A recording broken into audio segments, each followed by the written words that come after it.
Mr. 9, JJ McCarthy, has only started in 6 NFL games. Had the MCL issue last year as a rookie. Didn't really matter. He could sit out, learn behind Sam Darnold as that team went 14-3 and was a first-round exit. But has dealt with some injuries this year, only played 6 games, and as of recent has really not played his best football, has more interceptions than touchdowns, just can't seem to get the ball going. The run game isn't working. The offensive line is collapsing. And we even saw that with Max Brosmer starting against the Seahawks. They got shut out. He had 4 interceptions. The offensive line, non-existent. So some injuries have happened on the offensive line. We'll see if they can get fully healthy on the offensive line. But when it comes to JJ McCarthy, Gasson, what do you think are the main issues that are arising in his development, and why has he struggled so far in his young NFL career? I think the big issue with JJ McCarthy is that I think one thing that happens with guys when they get drafted in the NFL quarterback is there's a gap. Like there's a reason why a guy like Mahomes and Purdy and some of these guys do very well. They've played a lot of football and they've thrown the ball a lot. And I know that sounds ridiculous, but you look at a guy like Anthony Richardson, he really didn't play a lot, injured a lot. You look at JJ McCarthy, I don't even think he's a bad quarterback. I just don't think he's ever thrown the ball a whole lot. When he was at Michigan, they never needed to throw the ball. They always ran the ball. That was part of that team's identity. He never had to make high-end throws or have to read coverage the way a lot of these other guys had to. And I think when that happens, I don't think he should have been a first-round pick. I think he needs to play. His issue is he needs time to play. And a lot of these, you're not going to find out if he's any good until he plays and develops. He's basically a rookie. Last year, he missed out on all of that. He missed out on all of last season and receiving any playing time. And yeah, you can hang out with Sam Darnold in the film room. You can learn all this stuff. You're not going to know until you actually go out there and do it. And he just hasn't had a lot of time to play. And even this year, he's hardly played. He needs to play. And I think also there's been issues on that team. There's been several drops. There's been a lot of drops. The line hasn't been consistent. So I think it's a combination of that. And it's also a guy that just hasn't had to throw. He didn't throw the ball a whole lot in college. And there's an adjustment going into the NFL, and I think people need to be patient. I don't think you can truly evaluate him until another year. Yeah, I'm with you. Again, 6 games, and all of social media has said he's a bust. This guy's the worst NFL player since Jamarcus Russell. 6 games, and they're already giving up. We talk about Bryce Young. This is a great case study about this. Had a horrible rookie year.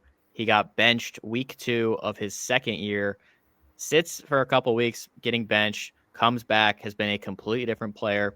And yeah, he's kind of like Jordan Love, where he has some weeks that he looks great and other weeks that he doesn't. But if you would have seen him now versus 2 years ago, it's a completely different player. You know, an NFL starting caliber position player, not a guy that's a bust, not a guy that, you know, needs to sit on the bench, you know, a guy that is a viable starter. So I think, like you said, he needs more time. And I think the injuries are the main issue here. You know, he had the injury his rookie year. Who cares about that? It's a good redshirt year. We've seen guys like Mahomes and Tom Brady redshirt. I think that's overall a good thing for a quarterback's development. But when it comes to his accuracy, it reminds me a lot of Trey Lance. He needs to make the easy throws go in the bucket. A quick out route that's less than 10 yards. A slant route. A throw on the run on one of these mesh plays on these crossers. He needs to start by hitting those first. Let those small to medium passes go through. It's almost like a basketball player. A basketball player needs to see the ball going in the hoop. Sometimes they get on a cold streak. They just need to see the ball go through a hoop, whether it's a layup, whether it's a mid-range. They just need to see the ball go through the hoop to get warm. You know, it's not all free throws. But JJ McCarthy, he needs to make the free throws. He needs to make the layups and let the rest of the game develop, because if he can't throw the ball downfield, they're going to stack the box and they're going to ruin the run game like they have consistently these past few weeks.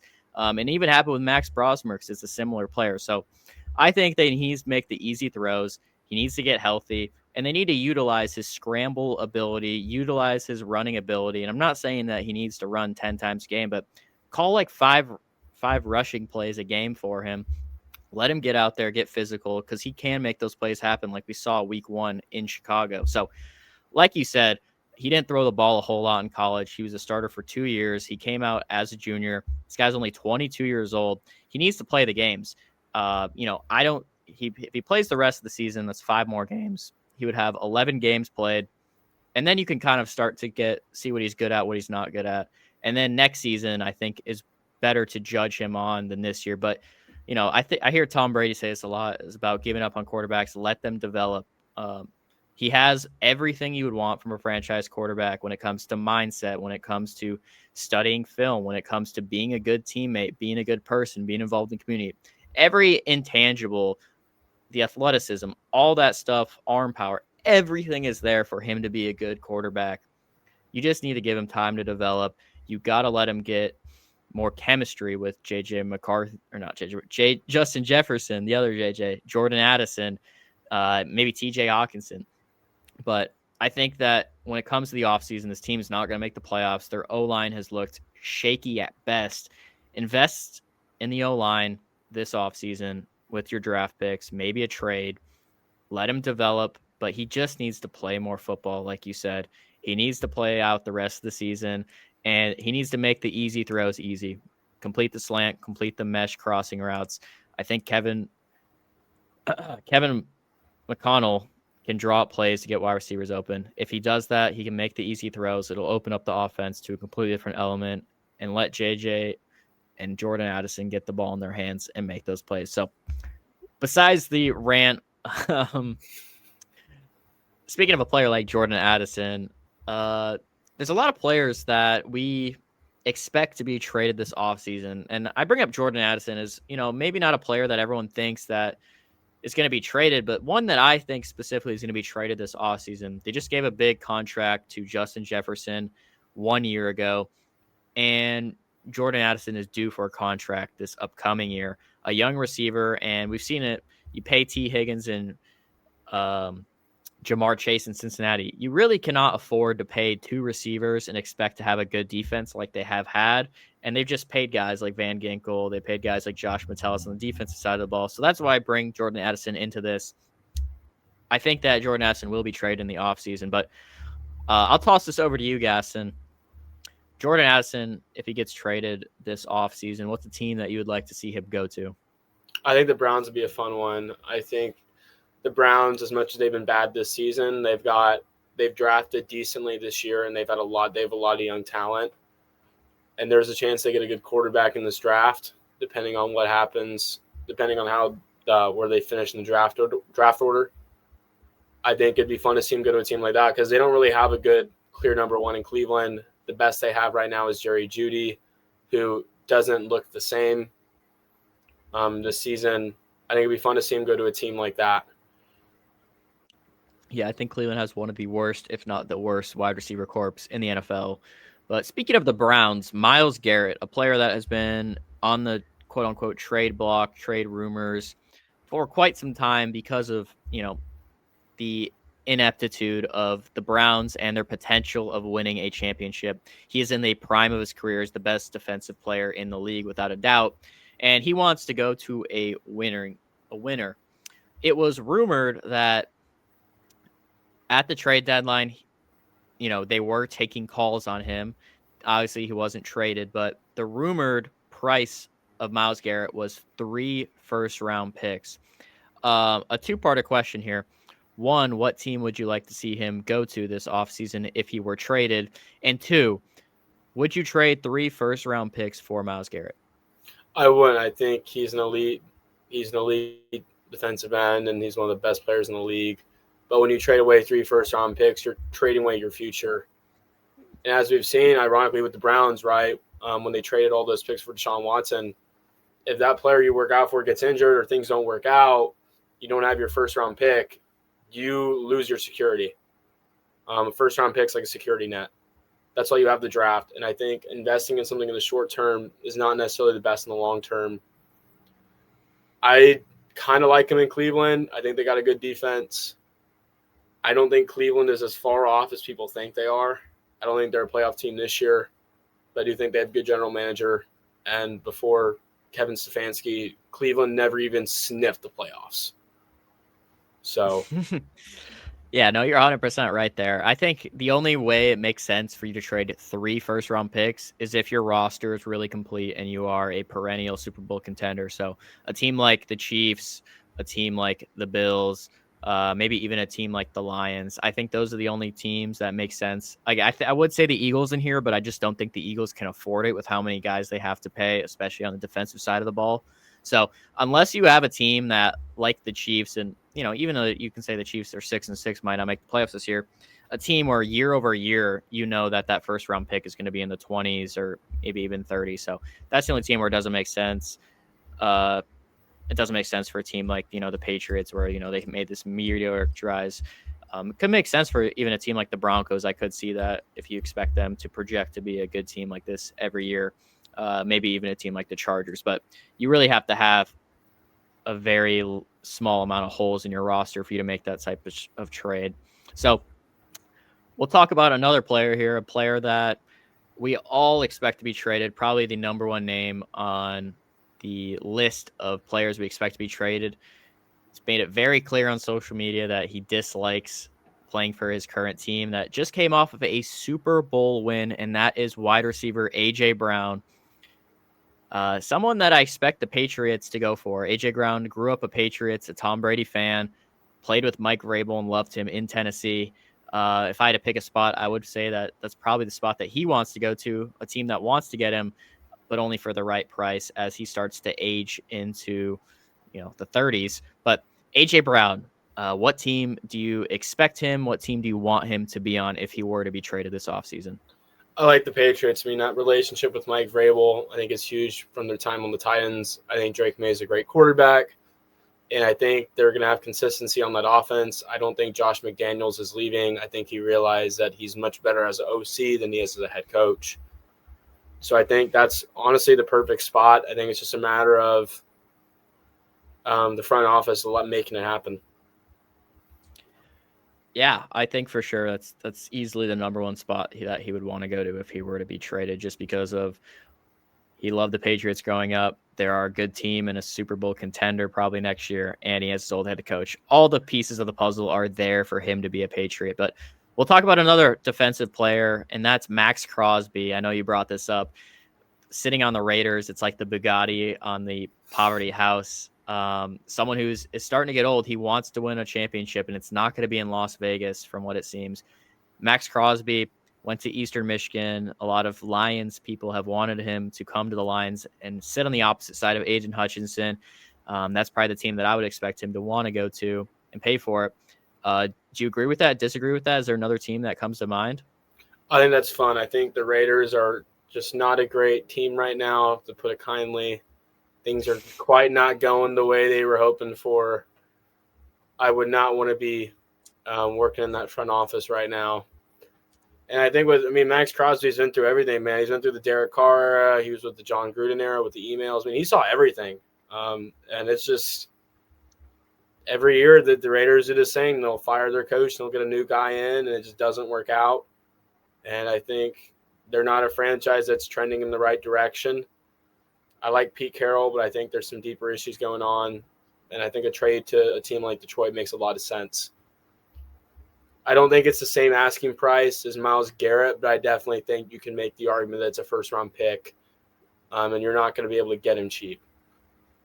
Yeah, I think you're right. It's going to be a first-round pick plus maybe, a fourth rounder or something like that. But we got three more players that we expect to see on the trade market this offseason, and three quarterbacks. So we'll start with the Arizona Cardinals quarterback, Kyler Murray. If he were to be traded this offseason, which many insiders for the Cardinals expect, what's a team that you would like or you think that he will end up with? I think he'll get traded or released. I think deciding a team he would actually go to kind of makes things hard. Obviously, you have the teams like the Jets right now and the Browns kind of in that quarterback market, trying to figure that out. I think the Raiders could be an interesting one. I mean, right now the Cardinals have done better with a quarterback that plays like Jacoby Brissett, and Geno Smith fits that skill set more. So maybe you do that, do a lateral move. But for sure. I don't really know what team's going to want him. He has an injury history. He has issues interacting with the team, supposedly. He's on Call of Duty a little too much. He's really good, but he just can't stay healthy. So I think he's not really a guy. I don't think he's a guy you bring in as a backup either. I think he's a guy that's either a starter or he's just not on your team. Yeah, I think he would be an excellent backup for any team, but obviously with his contract and the way that is, if you look at actually how his contract is structured, the Cardinals are going to do everything possible to find a trade suitor. Releasing him would cause a much more significant dead cap amount. So trading him would be the best option. I think there's two teams that really come to mind when I think of this, and that is the Cleveland Browns and the New Orleans Saints. I think he just raises the floor of those two teams.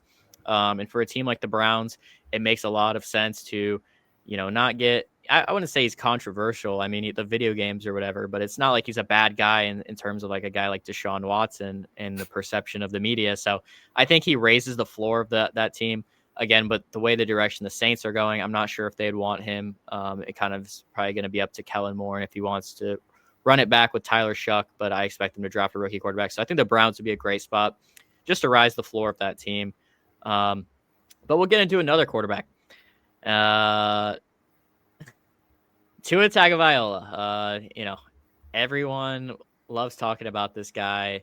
You were not anymore a Tua / Miami Dolphins fan. So just like Kyler Murray, his contract is the same way, is that they want to find a trade suitor to avoid all this dead cap.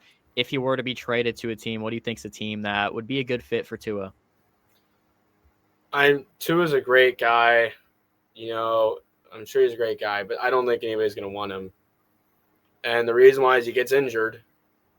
And the best part about Tua is anticipation, and he was able to be mobile in the pocket. He's not mobile anymore. He's injury prone. Even right now when Miami's winning streak, he's not playing good. And he's expensive. So I don't really I think Miami's kind of stuck with him, unfortunately. I think Miami's going to have to keep him for another year. I don't think he's a guy that you want to trade for. And I don't really see anybody wanting to trade for him.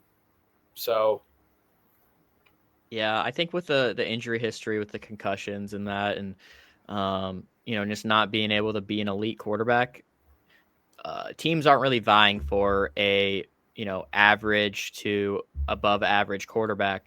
They're looking for an elite quarterback nowadays because that's what it takes to win a Super Bowl. If you look at the history of it, but you look at a team that loves being average, and I think this is this hasn't been, I haven't seen this mentioned anywhere. And something that I would think would be very interesting is the Pittsburgh Steelers. Aaron Rodgers retiring at the end of the year, as we all expect. How about him? If Will Howard isn't the starter, their 4th round pick out of Ohio State, Tua to the Steelers. I mean, it seems like a perfect match. Two teams that love being mediocre. What's your thoughts on that? Because I think that's just a hilarious predicament and would be really funny to see him up there with the terrible towels. I mean, if Aaron Rodgers isn't doing anything, I don't even want to imagine what Tua is going to be doing there. I don't think that's going to be fun for anybody. I don't think that's a happy marriage at all. I think that's a recipe for disaster. I don't think that would work out very well. A team that I think would be funny to see him on, I feel like it'd be really funny to see him on the Raiders. Like, I could just see him on the Raiders for some reason. I can see it too. No, I don't see it going well, but I see him on the Raiders. I could see him going there. I think it'd be entertaining. And the last person that might be on the trade block was activated from the physically unable to perform list today, and that is disgraced quarterback Deshaun Watson coming off an Achilles injury. I don't think any teams are going to want him based on just the media sentiment alone, but there are a lot of teams out there that struggle at the quarterback position that might be willing to give him a chance when it comes to that. Very rare that, I would see someone trading for him, but if Deshaun Watson were to somehow get traded, Gaston, very big if, where would you like to see Massage getting Watson at? Not Houston. I mean, unfortunately for him, I think a huge part of his game was his mobility and playing off script. And with his recent injuries, I think that really kind of screws that up. And I think for him, his best case scenario is Cleveland sticks with him for another year because he hasn't played a lot of football in Cleveland. He hasn't even played as awful as people think. He just has been hurt this whole time. He's either been hurt or suspended. Yeah. And I don't think he's a guy you bring in as a backup. So I think if he doesn't I think maybe he's a guy you have on camp, but even then, I don't think you want to bring him into your locker room or your quarterback room to be a backup. I think he's one of those guys that's either a starter or he's just not playing. Yeah, I'm with you. I think just the media sentiment alone, it's not worth having him as a backup. He has to be the starter if you're going to do that. And like you said, his mobility, how is he going to come back from injury? He didn't look great last time. And, maybe he really needed those massages. Maybe they were doing more than, just getting down there. So I really think, this guy needs his massages to be at his best. Bring back the massages, bring back Deshaun Watson, because you Just make them saw when he's consensual. yeah, Just yeah. make them consensual and Keep the nothing. massages above the belt, because this guy needs it. I mean, he has not been playing good football when he was on the Cleveland Browns, and he wasn't playing too much football for them. But that's all for the trade market this offseason. I expect to see a lot of moves this offseason.